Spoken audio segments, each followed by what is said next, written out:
Hey guys, it's Jesse here with Team Bona, Berkshire Hathaway Home Services.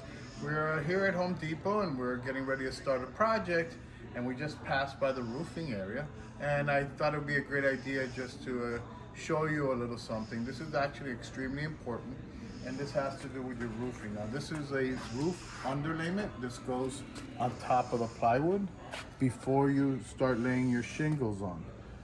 And what I really wanted to show you is, this is what they call felt paper. Now take a look at this. You can literally rip this. These are synthetic. Look at the price, guys. So this is $49. It's gone up a lot. But look at these. This roll's $3.50. This smaller roll is $109. What's the and difference? Look at the difference. Like, this is indestructible.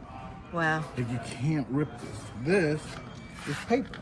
You can literally take it apart. So how long does that paper last? Well, it'll last. The biggest thing is handling of it, and it's a roof, so you're concerned about leaking. So this is a better product. It'll last you longer, okay, than this one. This is just a basic product. So when you get an estimate from your roofer, ask what kind of products they're using. Are they using regular felt paper, or are they using the synthetic? Because you want the synthetic. All right, just thought we'd give you that quick tip today, and hope to see you soon. Take care, guys.